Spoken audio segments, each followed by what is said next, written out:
আসসালামু আলাইকুম বন্ধুরা, নাজফালা কিচেনে আপনাদের সবাইকে স্বাগত। আজকে আবারও চলে এসেছি রেসিপি নিয়ে। আজকে রেসিপি চিকেনের লাল ঝোল। অসাধারণ খেতে এই চিকেনের লাল ঝোল। রেসিপিটা দেখতে যেমন সুন্দর, খেতেও অসাধারণ। তো রেসিপিটা স্কিপ না করে প্রথম থেকে শেষ পর্যন্ত দেখার অনুরোধ রইল। তবে চলুন কিভাবে আমি এই চিকেনের লাল ঝোল রেসিপিটা তৈরি করি তো দেখে নিই। তো বন্ধুরা, চলে এসেছি এই রেসিপিতে। এখানে আমি চিকেনটা নিয়ে নিয়েছি, ভালো করে পরিষ্কার করে ধুয়ে নিয়েছি। চিকেনটাকে কিন্তু বন্ধুরা ভিনিগার দিয়ে আধ ঘন্টা মতো ভিজিয়ে রাখতে হবে। তো ভালো করে ভিজিয়ে রাখতে হবে, তারপরে ভালো করে পরিষ্কার করে ধুয়ে নিতে হবে।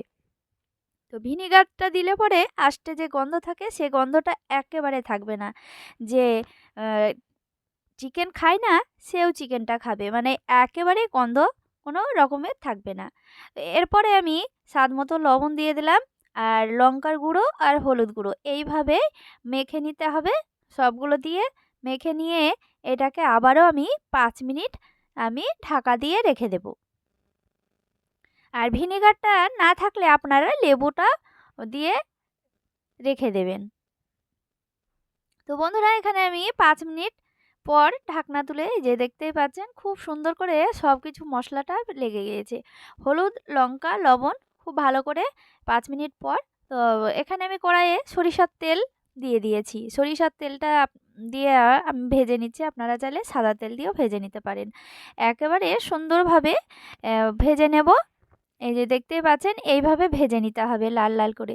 তো কালারটাও খুব সুন্দর আসে এইভাবে ভেজে নিয়ে রান্না করলে। তো আমি সবগুলোই ভেজে নিয়েছি।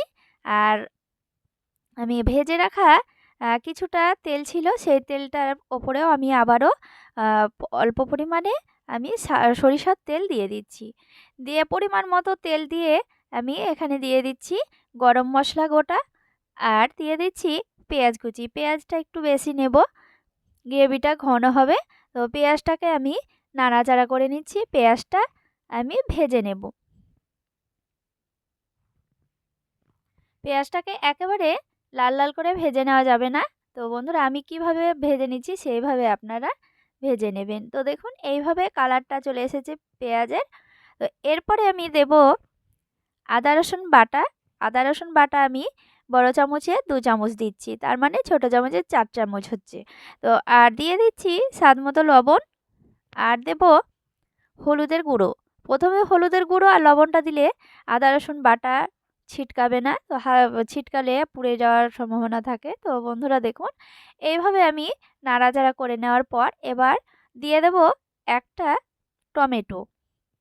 তো পরিমাণ মতো চিকেন থাকলে আপনারা দিয়ে দেবেন 1 কিলোতে 2টো টমেটো। আর আমি এখানে 500 গ্রাম চিকেন ছিল, তাই আমি একটা টমেটো দিলাম। আপনাদের পছন্দ মতো টমেটোটাও কম বেশি করে নিতে পারেন।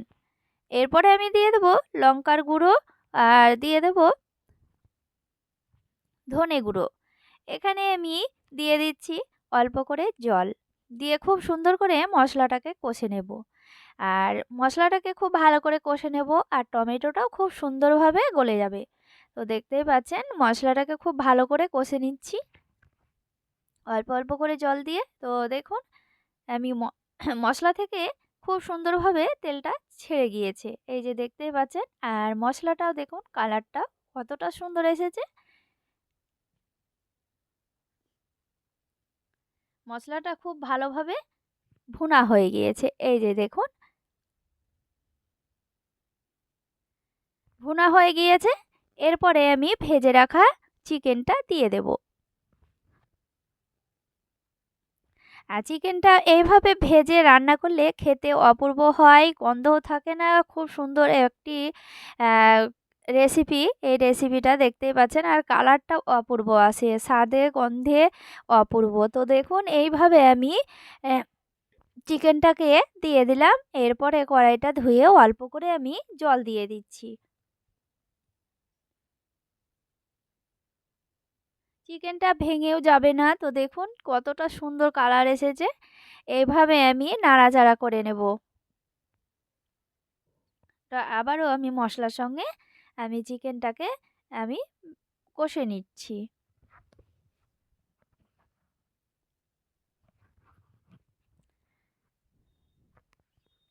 এই যে দেখুন খুব ভালোভাবে আমি কষে নিয়েছি। এই যে দেখতেই পাচ্ছেন কিছুটা জল লাগলে জল দিয়েও আপনারা মশলার সঙ্গে চিকেনটাকে কষে নেবেন। খুব ভালো করে কষে নিতে হবে। তো দেখুন কষে যতটুকু কষে নেওয়ার ততটুকুই কষে নেবেন। তো দেখুন এইভাবে কষে নেব। তো কষে নেওয়ার খুব ভালোভাবে কষে নেওয়ার পর এখানে পরিমাণ মতো জল দিয়ে দেব। আপনাদের পছন্দ মতো আপনারা গ্রেভি যেমন খাবেন সেইভাবে আপনারা দেবেন।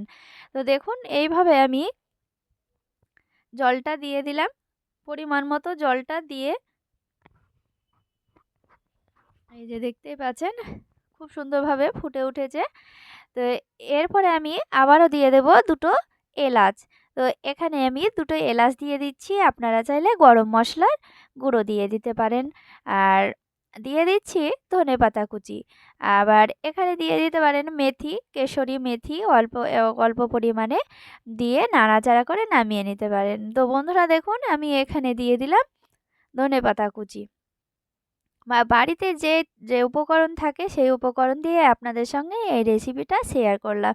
খেতেও অপূর্ব হয়। তো বন্ধুরা দেখুন এরপরে আমি কিছুক্ষণ ফুটিয়ে নেব, দিয়ে আমি নামিয়ে নেব। এই তো দেখতেই পাচ্ছেন বন্ধুরা নামিয়ে নিয়েছি। আর দেখুন কালারটাও দেখুন কতটা সুন্দর এসেছে, অসাধারণ কালার এসেছে। এই যে দেখুন ওপরে একেবারে সর পড়ে গিয়েছে, এই যে দেখুন।